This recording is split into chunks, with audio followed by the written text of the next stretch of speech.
Hello, everyone. This is Matilda Tavanian, the host of Coffee with Matilda, A Journey to Self.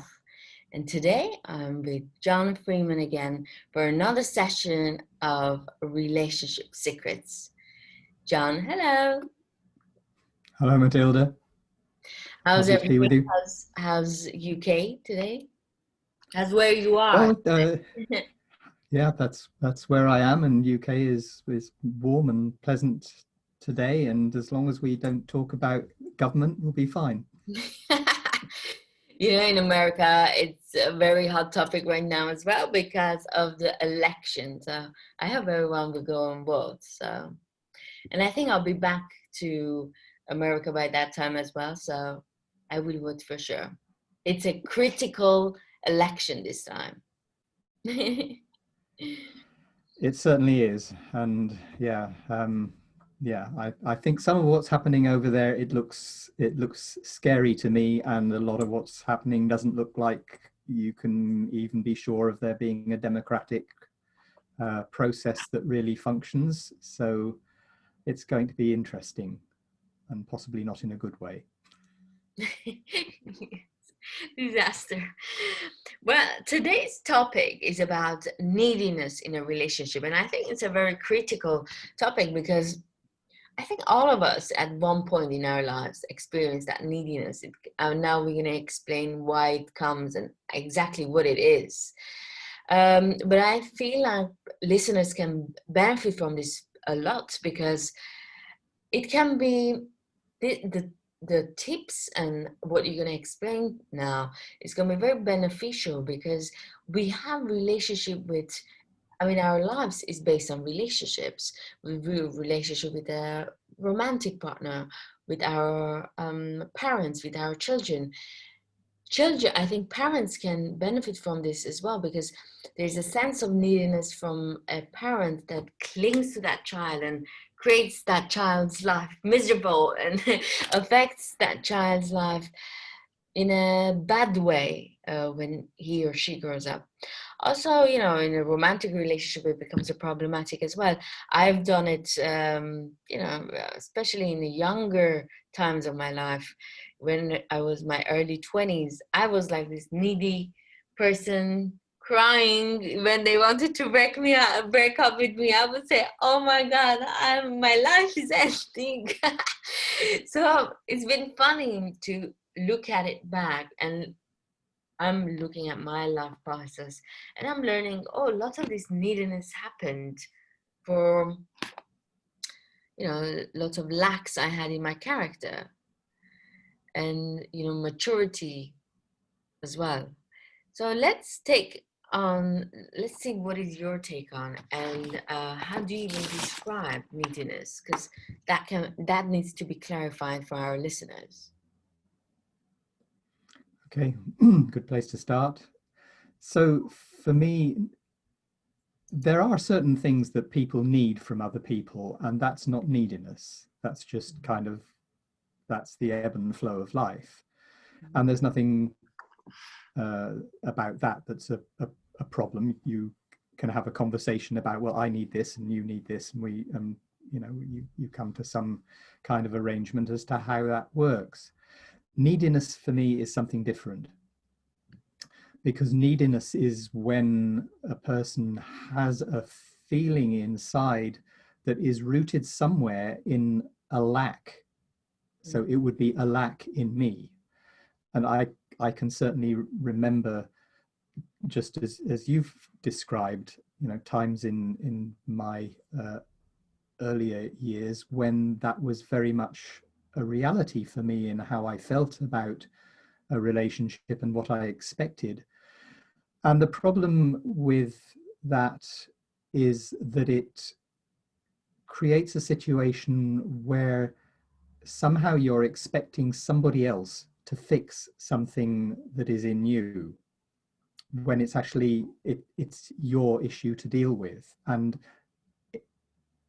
it really boils down to the fact that when you have that kind of issue, nobody can fix it. So it's like a bucket with a hole in it. You know, it doesn't matter how much people pour into that needy bucket. it is still always not going to have enough. And the only person ultimately who can plug the hole in the bucket is the person themselves. But maybe if you give us like an example, we can understand exactly what you mean. Because, okay, I understand people need each other in certain ways, and certain neediness is okay. But then some other neediness is not okay, no? Yes, so it's this sense of lack, and there are lots and lots of different dimensions to that. So you know, we can talk about all sorts of flavors of this. So let's start with one dimension is when there's a fundamental feeling that is actually very deep rooted in the body often.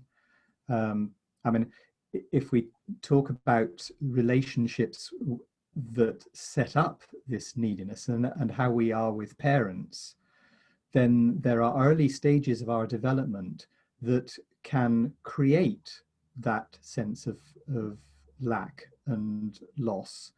And that can be quite a task to rectify. It is rectifiable. There's lots of ways of working with it. So maybe for once I'll talk a little bit about the stages of spiral dynamics as it relates to how individuals develop. So the earliest stage of your development is when you're a helpless infant. And that's the stage that we give the color mnemonic to, that it's called the beige stage.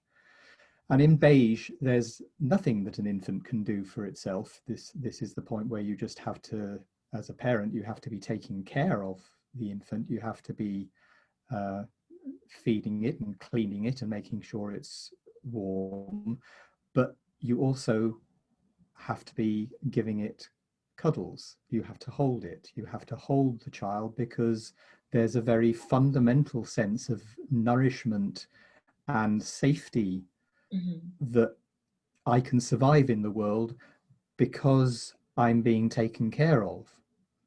So at that stage, if you have a parent who is distant, who doesn't hold the child, who kind of creates an underlying sense of abandonment, that can sit very deeply in the body, and it can be quite difficult for anyone else in later life to meet that need. So that's the first stage at which that kind of issue can happen. Then the second stage of our early development, which we call purple, is at the point where the child is no longer helpless, but we're talking about kind of 1-2 years of age, when you're beginning to form a more active relationship, and where how you feel with your parents and maybe with your wider family is, this is my tribe. These are the people in whom I am rooted. I am them and they are me. There's not a lot of separation between us as very small, kind of early toddling, pre-verbal infants and those who are around us. And so if we don't bond with other people at that deep level, that also can create a sense of some kind of deficit, and we also look for that to be fulfilled later on. Oh, wow. It's interesting. So it's like if you see your parents are not giving you a lot of love, or you're not respect, you feel like you're not respect. I mean, I don't know if you understand if you're respected or not, but if they don't pay attention to you, then you will find later on in your adult life, you will constantly look at people to pay you attention. Yes. Respect tends to turn up later, and we can maybe get to that at some point. But this is not happening in the conscious mind. This is happening very deep in. I mean, this is the world in which even the brainwave rhythms that children operate at. It's at a at a deep level that is only partly conscious. It's sort of between sleeping and dreaming and early wakeness. And so what's happening is a much more magical process in a way. It's recognizing just children. You look at children when they're at this age, and they spend a lot of time, they're just watching and they're taking in, they're like sponges. And if this is before they have much language, they have no way of articulating what they see, but it is very clear from experiments that have been done with children of that age that they are drawing conclusions about their world. They're seeing what's happening, and they will decide, they'll see something that's happened, and somewhere they know that what somebody is doing is somehow not fair. They have, and they couldn't say this is not fair. They don't even have a concept of what that is, but they have a very deep, visceral sense of it. Oh, wow. So all of these processes that go on when we're that little, we're finding something about what's my place in the world and who am I in terms of my relationship with the people around me, and also the relationship with my environment. This is the point in your life when you quite likely lay down a relationship with place, somewhere that you just feel like this is home. So for me, this is home has to do with greenery, and typically with hills, and sort of, it's not a flat country. And if I go to other places which have that characteristic, it feels like home to me. But I spent two years of my life in Arizona, which is flat, and it's desert, and it's cactuses, and it's not green at all. And I didn't feel like I was at home, excuse me. And I noticed when I came back to England and was suddenly back in a green environment, it was like I just wanted to suck it in. So we have these things quite laid down quite deep in us, and they are part of what we need in order to feel nourished. So I'm kind of going a long way off the topic of needish, bit of what we need from relationships, but this sense of being nourished just by virtue of I am alive, I am loved, I am embedded in my family and my people, and I have a security that is deep within me that comes from that. And when those bonds are damaged, that reflects in how we behave in our relationships. I mean, these are very critical years. So these critical years are till like 7 years old, 9 years old. What age do you think? What's Like so the nature of what is critical changes. So the beige and purple stages they're kind of losing, they're not so dominant after about age 3. The next stage that people get into is red, and that is when you establish, I mean, this is when you know that children are kind of discovering, who am I as an individual, because they start saying those kind of interesting words like no and mine, and there's a sense of I am excuse me, I'm discovering and claiming who I am as an individual in the world and what my identity is. So in order to do that, you have to have the strength of your roots, because otherwise you'll be sort of insecure in claiming who you are. But equally, you have to have a certain kind of space in order to become that person that you are choosing to be and developing yourself as. So if you have parents who squash you at that age, that can limit your potential to be a fully actualized, confident, self-expressing, assertive human being. Oh, wow. So yes, there is a A lot lot of happening, and difficult. that's, sorry, say that again. The parents have a very difficult job when they have to make sure, like, also they have to understand what this baby's character is. Everyone has a character, I'm assuming. Obviously, I don't have a child, so I'm very far from this world. But I'm imagining you have to first realize what are the needs of this child. Every child, maybe the needs are different, no? Yes, certainly every child is different, and so a lot of what has to happen, it does require you as a parent to be kind of instinctively responding and listening and being in the relationship. But the patterns that come from the stages of development, I mean, I have a book about this, so this is something that people can easily get to understand more of, because I call the book 7-Stage Parenting, because at each stage you have to be a different kind of parent. Yeah. So that's what's sort of underneath this developmental process, and the way that we develop and the impacts of the limitations on our development, they ripple up through all sorts of other aspects of our lives.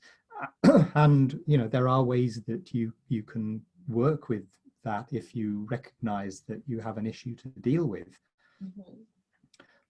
But when it becomes really strong, and you kind of operate from a place where you expect that somebody else in present time is going to fix a deficit that actually occurred 10, 20, 30 years ago, that is when it gets difficult, because it's not something that somebody else can do, and it reduces the quality of the relationship that you can have.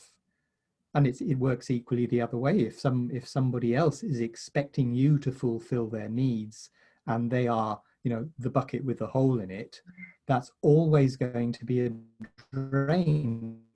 And what you're ideally looking for is a point where two people come together who actually are kind of strong in themselves, and they come together from the desire to be more than that. So you're getting that 1 and 1 is 2, or possibly more than 2, rather than coming together as, well, 3/4 and 3/4, and we'll make a kind of a bit of a mess of trying to be 1.5. And so this is why neediness is something to be really aware of, because the upside of it, I'm talking about all the kind of the negative impacts this can have on a relationship, but the benefit of it is that when you notice that this is what you're doing, you have an opportunity to get in touch with what is that, and to look at how you deal with that in yourself. And it's an opportunity for growth. And it's one of the big opportunities for growth that happens inside relationship. Well, very, very interesting. I would like to actually read the book. I mean, I don't have a child, but I feel like any parent need to realize that they have a very, I mean, I'm not sure if everyone's aware of it, but they need to realize that they have a very big responsibility. Okay, it's fun maybe to bring a child to the world, but then you need to take care of this child, not only the physical needs, their emotional needs has to be taken care of in such a gentle way that is not going to affect this child when they're in their 20s and 30s and 40s, sometimes carry it till in their 70s and 80s. That's how the Yes. character builds. It is. I mean, what you're saying is right, but I don't want to kind of put people into a state of kind of fear and paralysis around whether they're doing the right thing with their child, because fortunately the process is a very forgiving one, and you do get a chance as you go through to adjust and to to to fix things as they go.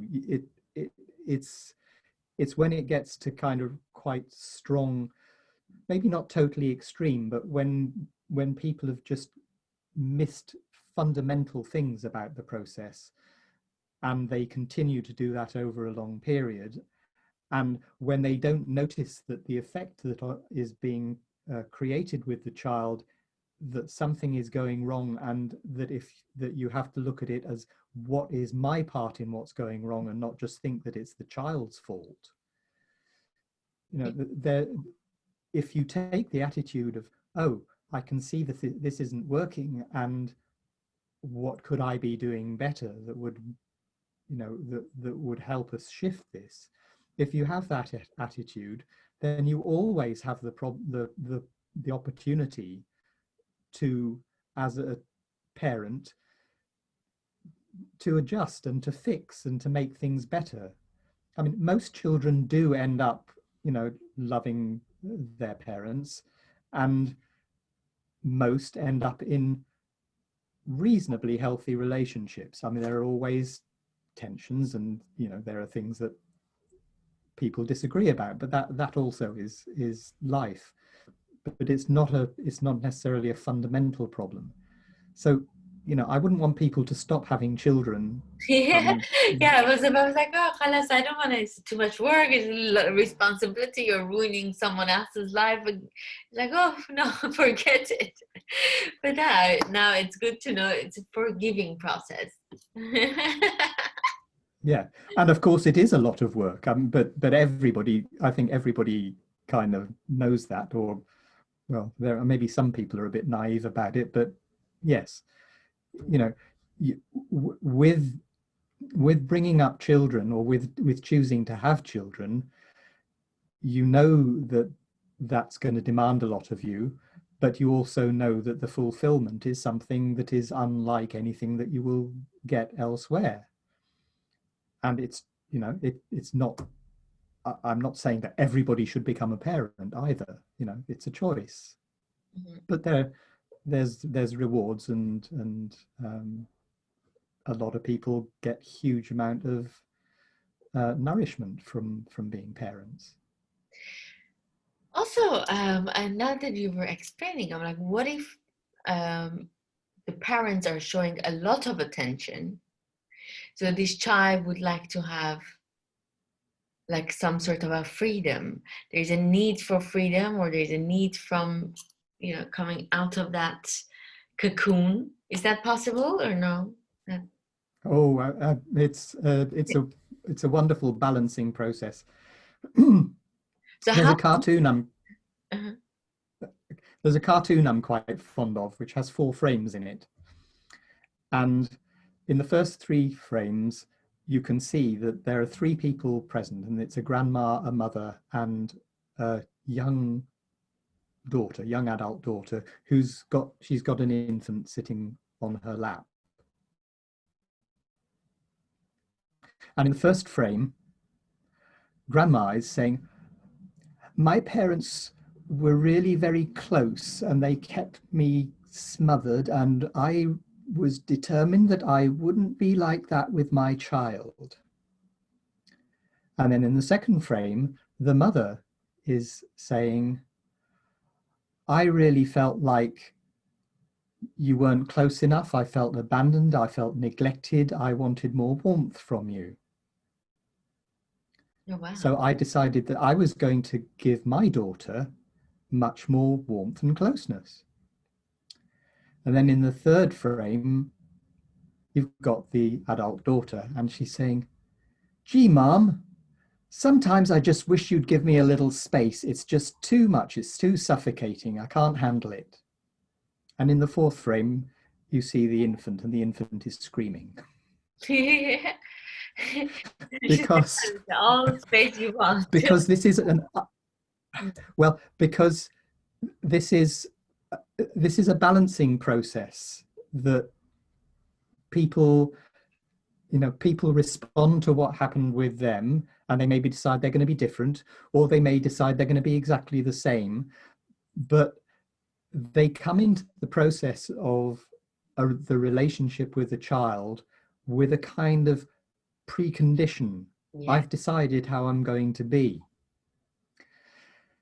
Whereas what actually needs to happen, like with any relationship, is that you meet the person where they are. So some children naturally want lots of cuddles, and some children naturally don't want some, and they'll kind of, you know, they'll do this when they're feeling like they're constrained. So in any relationship, you have to be looking at what's the response I'm getting from this other person to the way that I have chosen to be. Oh wow, it's a lot of figuring out the dimensions. Yeah, well, feeling the balance, all of life is about balances. You know, there's everywhere you look, you can find, you know, what's good for me as an individual, what's good for us as a society, what's good for us as a pair in dynamic. Where do I choose to give up a little bit of what I want in order to have what would be really nice for us to have together? You know, we're always playing with these balances because that's just the nature of existence. It's interesting, one point you just said, like you have to, like parents, they start parenting with preconditions, saying, oh, I'm gonna be less of this, more of this, because of their previous experiences. But how amazing it is that for us to not be needy in life, needy with our partners or parents or anything, in any relationship, we need to realize we cannot just decide before that. We need to go and then test the waters and see the boundaries of the other person, boundaries of myself, and see how you can manage it. But lots of people don't have that outlook about it. They don't have that sensitivity, that flexibility. You know, they just go and they say, this is me, and if it's not going to work out, I'm going to come out, or this is how I like to talk with my parents, or this is how I like to, you know, operate my business, for example. They don't um, they don't have that gentleness, I can say, to understand, okay, their needs matter, but they have to realize them being in a relationship with this other human being, there's a there's a new need as well. So you need to understand where the balance is. And nobody's Yes. teaching us to learn how to balance things. Isn't that fascinating? I never took any class that teaches me this essence to know how to talk with people, when to talk, be more firm with someone, less firm with someone else. You know, I don't know how you learn these techniques. Yeah, I mean, it is astonishing that with all the things that we're taught and with all that is now known about how important emotional intelligence is to people's successful functioning in life, that we don't teach emotional intelligence, just as we don't teach parenting, even though parenting is probably one of the most impactful things you can do for another human being. Nobody is taught that, and there's just an expectation that you will kind of pick it up as you go along. And of course, there's an awful lot that you do pick up as you go along. You learn when you're in the playground that if you hit people, they'll hit you back, or you learn if you steal somebody's toy that they're likely to get very upset, and that's going to result in an argument.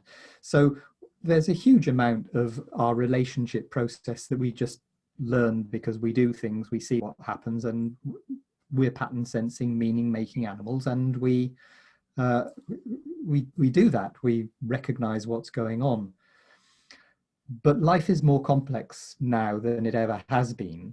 You know, the world that people lived in 200-300 years ago was much more simple. It didn't change much. What they were born into was probably not going to be very different than the world that they would die in 70 or 80 years later if they were lucky enough to live so long, because the pace of change was like that.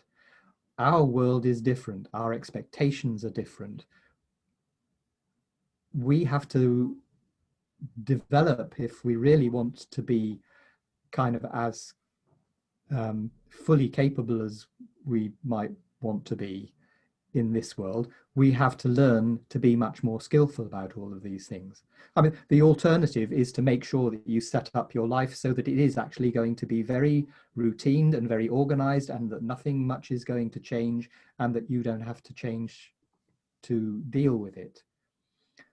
But even that has its kind of, that's a risky strategy, because sooner or later somebody gets sick, somebody dies, somebody has an accident, you have to deal with a problem that you could never have anticipated. And so our ability to recognize and respond and to make choices moment by moment, rather than according to something that we've decided long ago was that this is the right way, that becomes a much more important feature of how we live our lives. Interesting. I wish they would teach these in our schools, because we would have been much better, for example, parents for the next generation. We could have been much better human beings if we have better emotional intelligence, EQ. Totally. EQ is the new IQ. For the Indeed it is.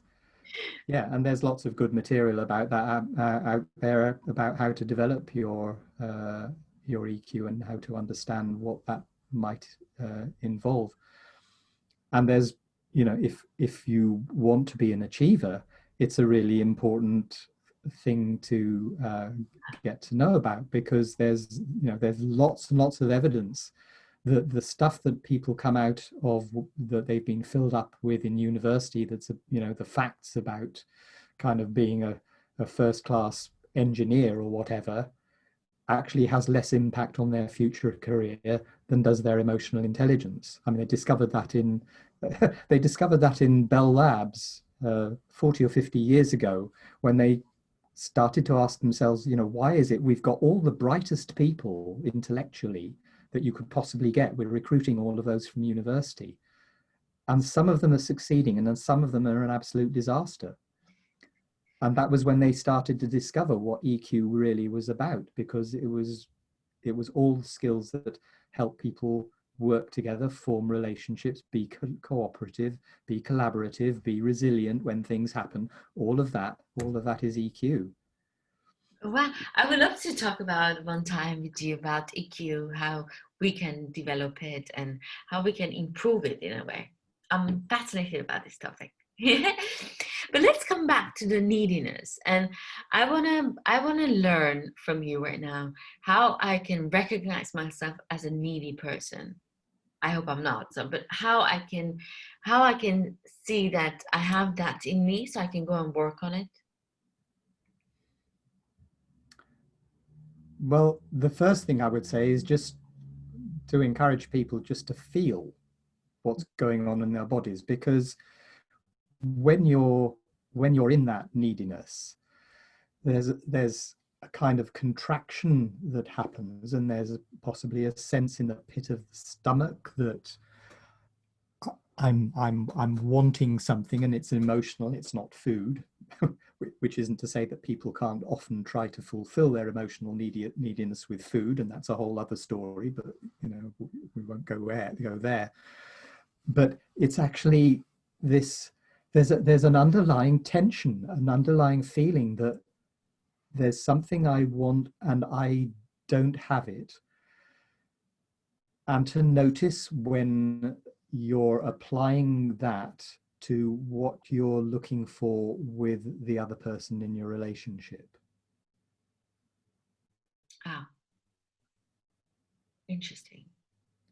And often the other person will, they'll give you feedback. If you're needy, you'll get the kind of, I don't want to deal with that, or you'll get the kind of I don't know, that you'll get the signals, people saying, I can't handle this, I don't know what you want from me, I can't give you more than I'm already giving. I mean, there's all sorts of phrases that will start to turn up in conversations in relationship when you're hitting the barriers of what neediness will create. Oh, then I'm not needy. Good. I haven't heard from this kind of comment. No, I'm joking. But no, but it's interesting. So the first, I think, but the first thing I would suggest to the listeners is to have that awareness that, okay, you might come up as a needy person, but you know, we like to think ourselves these amazing human beings, but you know, there might be an element with your partner, the combination that he or she might feel that you're very needy, and that can damage the relationship. So I think the first step is to really have that awareness and understanding that this is possible in your character.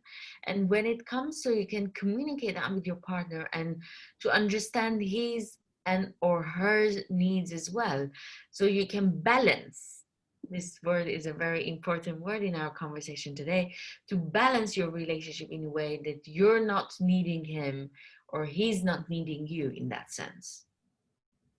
So, absolutely. So, and one of the things I'd like to add is for the people who aren't in a relationship right now, because one of the things you can start to notice is, what is my feeling about the fact that I'm not in relationship, and how am I behaving, or how am I in myself when I'm out there looking to see if I can create a relationship. Because you can watch people come into a room and there's a sense of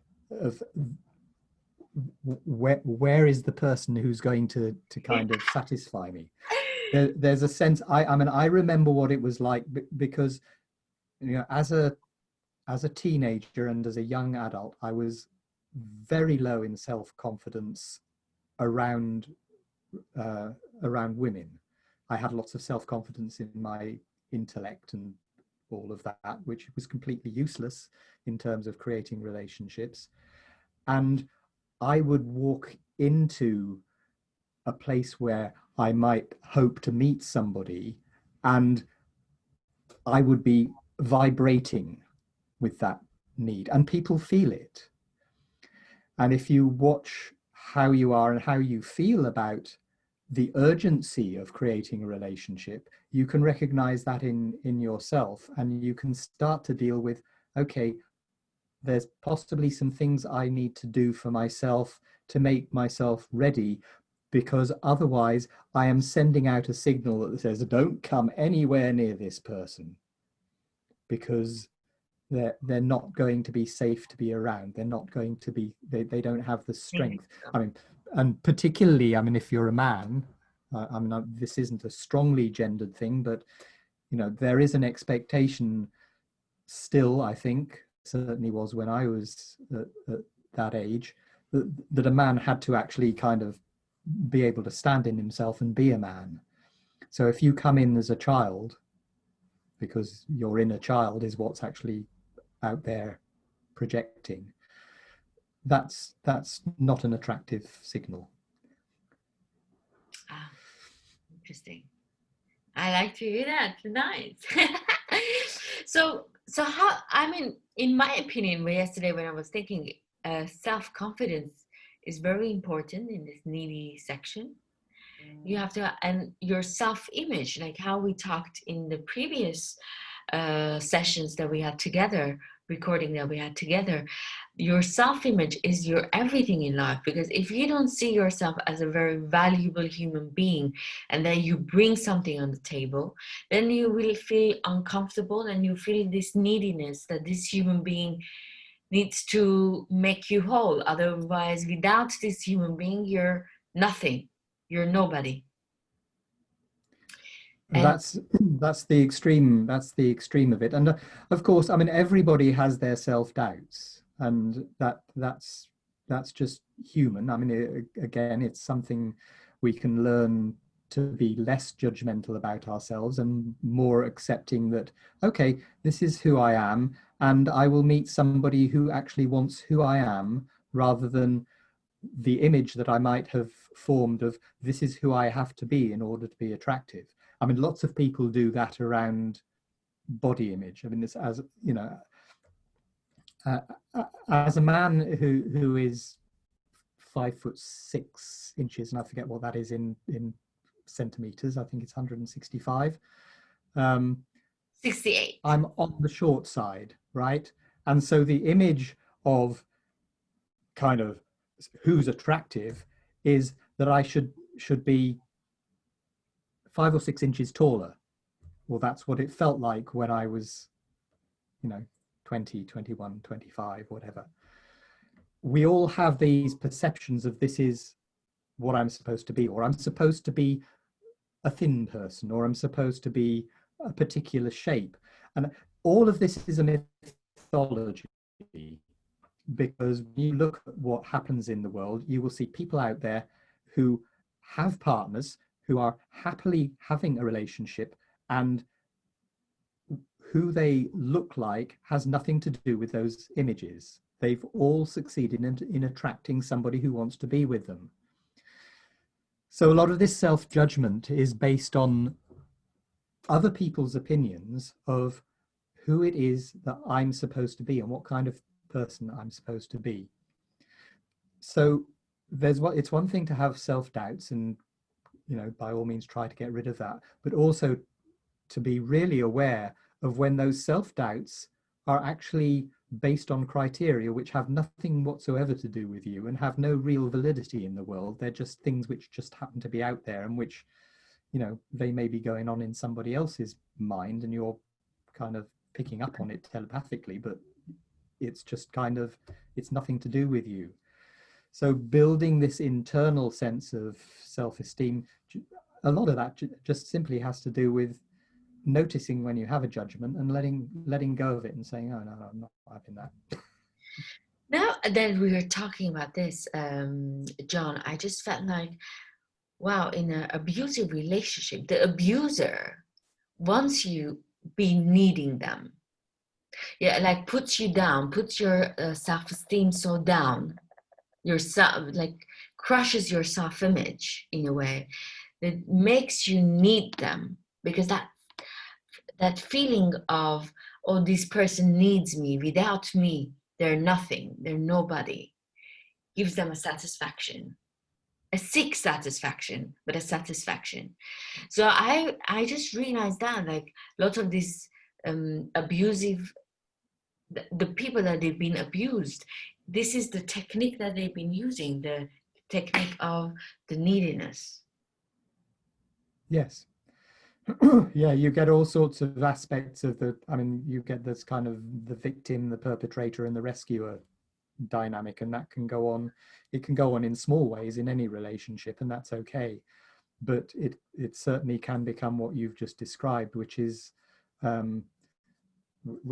toxic and controlling and diminishing of one human being by another, and which can become so severe that women have to, and they end up going into a refuge or whatever, because it's actually truly unsafe. And I say women, I mean, it's that women can do that too. It is possible for women to be the abusers. Wow. Back.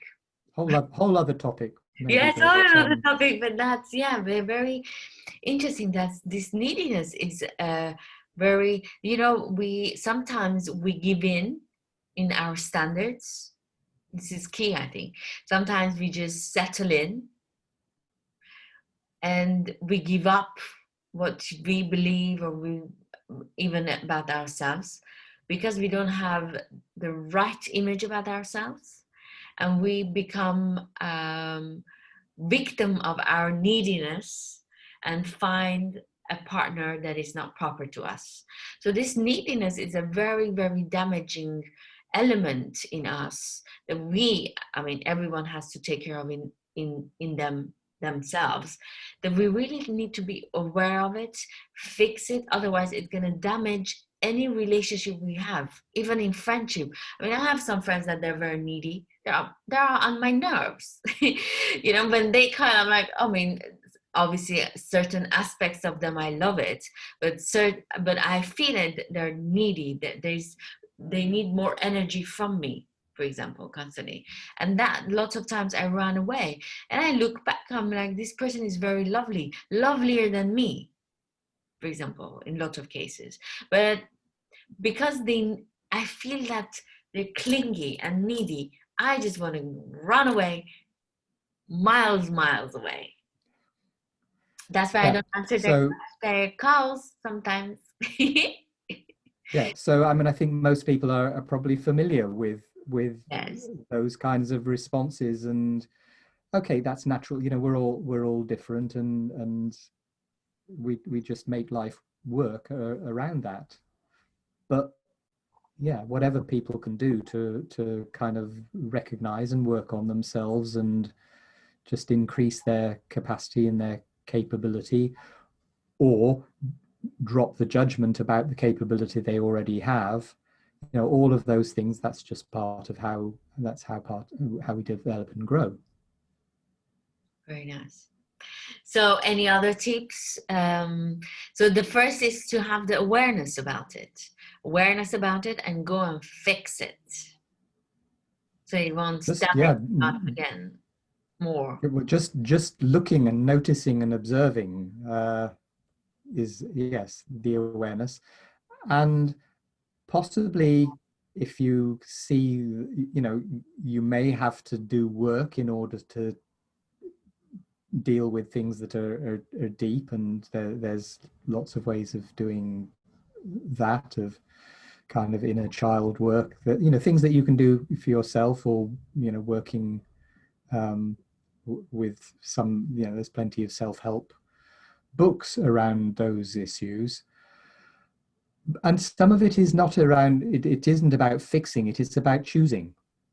A lot of it is about, okay, I recognize that I'm going to choose something different, because the more you actively choose something different, the more the rest of that will just fall away. It will deal with it itself. So you don't necessarily have to think of yourself as kind of somebody who is in need of fixing. You possibly just have to think of yourself as somebody who needs to choose, Ah, and keep choosing until the new ways of being become much more habitual. nice. Interesting. Also, one thing, and I'm gonna go, and we have to go. Uh, you know, lots of women. I mean, it's actually in cartoons. This is what when you were talking, I was just thinking. For us, my generation was Cinderella. I don't know, Sleeping Beauty. We always needed this man to come, wakes us up, or this poor woman needed this prince to come and give her the beautiful life. I mean, what are we teaching our woman to be needy? No, I mean, this is psychological, and you know, all right now, even in my head, I'm thinking, oh, this man will come, this prince will come and will take me and my life and will enhance my life. I mean, what am I waiting for? I don't understand. Yeah, and of course, as a man, that's an awful lot of expectation to have put on you, that you're going to be a prince. I mean, Cinderella was actually, you know, she was a really capable human being, because she was the one who did all the work in the house.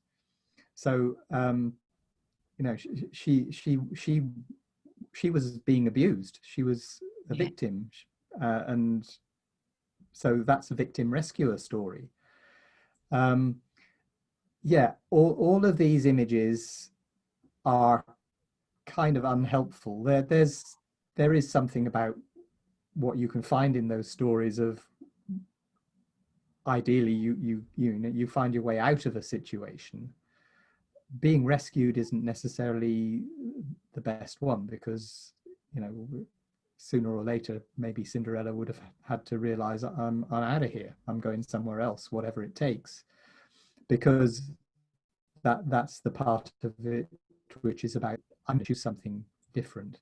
But yeah, a lot of those projections, the fairy stories, and yeah, it's Because not healthy, particularly for women, because it's not teaching them to stand on their own 2 feet. And you know, that's not the modern world we live in. No, we don't live that way anymore. and you know, even for men as well, there's this complexity right now. Even if you show the man that you're very independent, you don't need him, da, da, da, da, he doesn't like you. So it's like, oh, this balance that you have to act coy, like that you need him, but clearly you don't need him, but you have to act somehow that you need him, so he feels like his ego is pumped. So oh my God, it's really difficult to be a woman. You have to put lots of shows here. Yeah, so don't do that. I mean, there's a really important distinction, I think, here.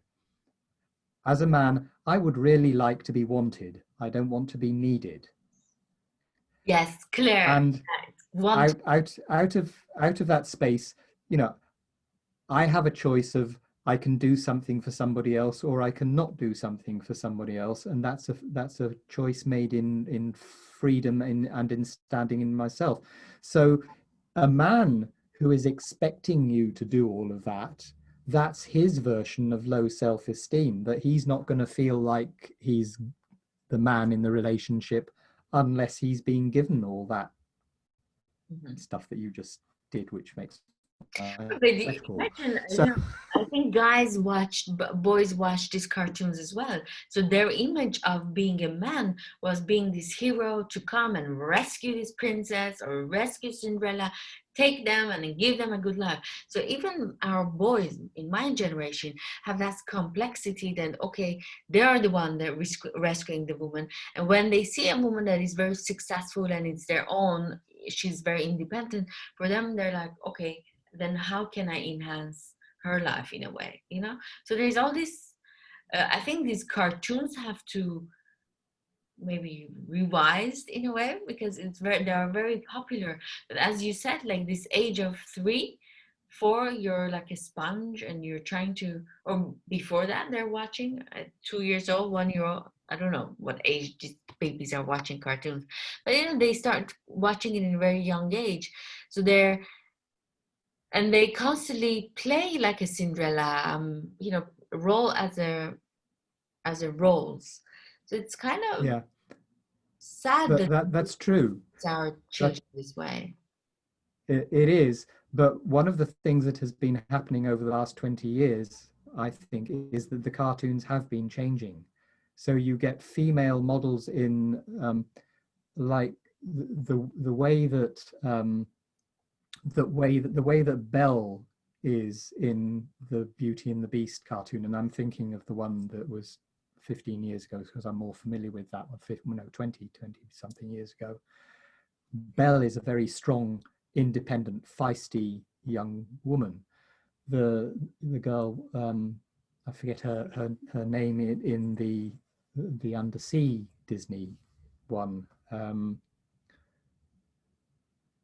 Yeah, well, you She have a also better is she's cartoon. very independent. She's very rebellious. She's kind of, she's carving out her own, and she's really annoying her father because of that independence. So you will definitely see different models in the last 20 years of cartoon creation than you would in the 1940s, 1950s Disney ones. Oh, beautiful. See, I've been far away from cartoons at least close to 30 years. So I'm, or maybe 20 something years. So, my reference is very different. It's Cinderella and I don't know, stuff like that. But I'm Yeah, happy that it's changing because, today's conversation made me realize even the society is creating you neediness, is teaching you neediness. And it's wrong. We are all capable human beings and we can create the life that we all want. We can design the life that we want. So it's all about willpower, dedication, and and just doing it. So it is. The Little Mermaid is the one I was forgetting the name of. That's yeah. So yeah, but what you just said is absolutely right. We have choice. We're independent adults, and we're learning to grow up. And okay, all of us need help sometimes, and that's okay. But as the sometimes fundamental basis of, we need a therapist to open up the door for us, and so we can work on our maybe. problems or listen to our podcast. Very nice, Okay. John. It was very lovely to talk with you today, and as always. And I'm gonna think about my character as well because it's you know I'm thinking which part in my life or which part in my character I have that neediness in me. And if I cannot fix it, I'm sure later on in my life, even if I have a accommodating partner in any, or accommodating friends, or accommodating, I don't know, parents, at one point in my life will come and bite me, and I need to fix it so I can become a better version of myself. Yeah. Very good. So till next week. Ciao. Bye.